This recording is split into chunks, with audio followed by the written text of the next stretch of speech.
তিন দিনের টানা বৃষ্টিপাতে বাগেরহাট শহরের গুরুত্বপূর্ণ সড়ক সহ প্লাবিত হয়েছে শত শত বসতবাড়ি ও ব্যবসা প্রতিষ্ঠান। ভেসে যাওয়ার আশঙ্কায় রয়েছে চিংড়ি ও মাছের খামার।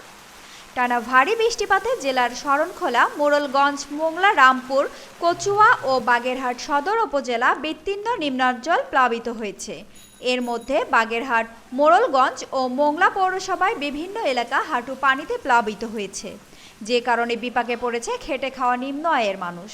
এছাড়া সুন্দরবনে বিভিন্ন খালে ও জেলা মৎস্য অবতরণ কেন্দ্রগুলোতে নিরাপদ আশ্রয় নিয়েছে মাছ ধরা ট্রলার।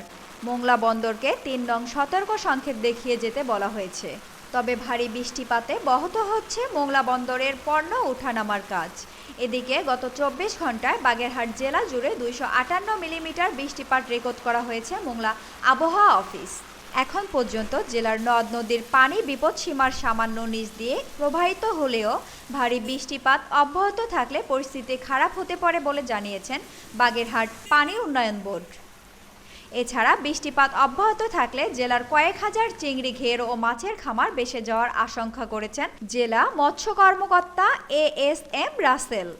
বাগেরহাটের জেলা প্রশাসক আহমেদ কামরুল হাসান জানান, জেলা জুড়ে ভারী বৃষ্টিপাত অব্যাহত রয়েছে। এমন পরিস্থিতিতে জেলার ৯টি উপজেলার ইউএনএদের সতর্ক থাকতে বলা হয়েছে। যে কোনো পরিস্থিতিতে মোকাবেলায় জেলা প্রশাসন, রেড ক্রিসেন্ট স্বেচ্ছাসেবক টিম প্রস্তুত রয়েছে। সমস্যা করছে, গাড়ি চালানো যাচ্ছে না।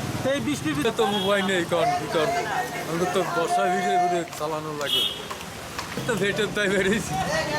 বাগেরহাটে একমাত্র জলাবদ্ধতার কারণ হচ্ছে যে আমাদের যে বাগেরহাটের যে খাল থেকে যে পানিগুলো নামে, এগুলো হচ্ছে মানুষের দখলে আছে, যার কারণে হচ্ছে এই পানিটা নামতে পারতেছে না। তো ড্রেন লাইন পরিষ্কার না, তারপর রাস্তাঘাট ভালো না, এই জন্যই তো পানি বন্ধ। ময়লা করে আটকা পড়ে থাকে, এই জন্য পানি নিষ্কাশন হয় না, জায়গা ভরাট হয়ে গেছে সব পুকুর।